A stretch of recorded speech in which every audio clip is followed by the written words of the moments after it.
Hello everyone, Zane here and welcome to another Final Fantasy XIV video, and happy Dawn Trail. Today I'm going to go over my temporary melds for my Gatherer set at level 100. So the reason why I say temporary because in 7.1 you're going to be getting a new item.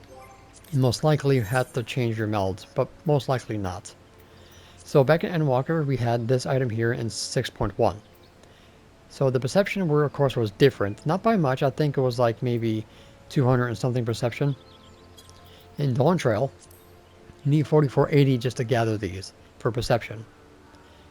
So my perception is 4755, so most likely in 7.1 I will not need more perception. Now I'll let you know right now that a little bit over 4700 gathering is what you want to be at. No more is necessary, and around 4755 perception is ideal. And I have 901 GP. Obviously, I'm going to be getting more GP if I had more accessories, but right now I'm just using my indagator necklace, bracelet, and earrings because I don't really need to upgrade those for what I need. If you're using the script set, then of course you're going to be crafting the level 100 gray set and then melding it accordingly to what I have here, or using the new materia, using the grade 12 in the guaranteed slots, and then going back to Endwalker and using the grade 9 materia just to save yourself some time. Alright, so the main hand tool, I recommend going with the script one first until you get materia to meld. So in my main hand I have a perception 12, gatherer 10, and perception 9. Headpiece, gatherer 10, perception 10, GP 9, and gatherer 9. I did not have the grade 12 gatherer at the point of melding this, so I just went with grade 10 for spirit bond purposes. Otherwise, I recommend getting two gathering 12s and putting them in there. As for the body, I have a gatherer 12, gatherer 9, gatherer 4, and perception 9, but make sure that the gatherer 4 goes last, because it's harder to meld a higher grade materia in the last slot. As for the hands, I went with the CP for spirit bond purposes only, but ultimately you want to put a grade 9 gathering materia for that, just to fill those slots up. So right now I have a perception 12, a gatherer 12, and a perception 9. But like I said, just put grade 9 gather materia in the 3rd and 4th slot. Same thing with the legs. Alright, so I have a gatherer 12, perception 12, and then a GP 3 because only 2 GP goes in there. So again, just put grade 9 gatherer in those 3rd and 4th slots.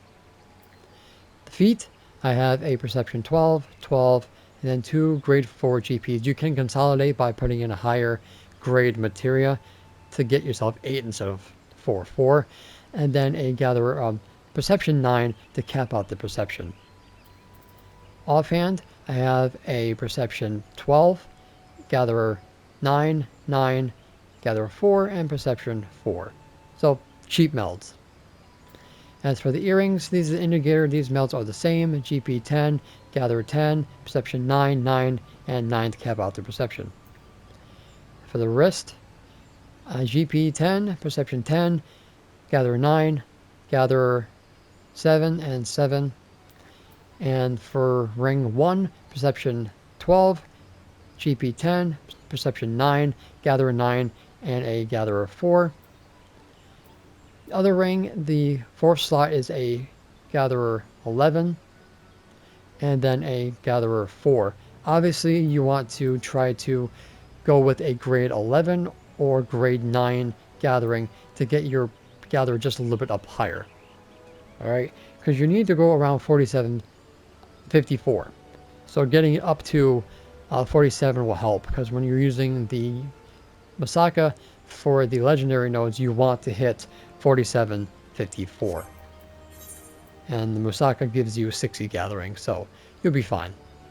But this is for the legendary nodes only, because you need 930 GP for the integrity plus on legendary nodes and 4754 for yield plus on your gathering.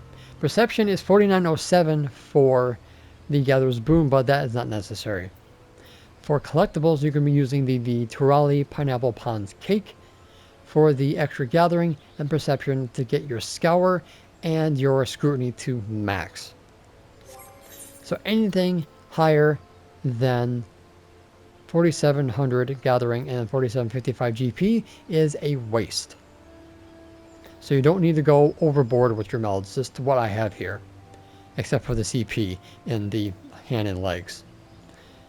But yeah, I'll be able to spirit bond all this and gather my materia in preparation for 7.1. Anything past these melds is just a waste. Alright, also if you do not want to overmeld or remeld this like I have, I can just put in a gatherer whatever into the 4th slot to get myself to 4700, which I think I'm going to end up doing anyway to save myself time and effort. Alright, so those are my melds, and you should not have to meld any further than this for anything that you need. For the Aether Sands, Legendary Nodes, or Collectibles, as long as you have these stats and those food, you're good to go until 7.1. Alright, so I'm going to be doing my other gatherer videos as well, so be prepared for all those coming in the next couple of days. Alright, so I'll see you guys next time, and happy melding. And that's it for today's video. Thank you guys so much for watching. Don't forget to leave a like, comment, and subscribe to my channel if you're new for more Final Fantasy XIV content and help with the YouTube algorithm. If you guys want to support my channel even further, consider becoming a YouTube member, Patreon supporter, or help me on Ko-Fi. The links for those will be in the description down below, as well as my Discord. I also want to give a thanks to all my YouTube members, Patreon supporters, and Ko-Fi members. And an extra special shout out to the members on screen. So until next time, if you ever walk in the glorious light of Lord Bahamut, and always remember to keep forging ahead. Take care.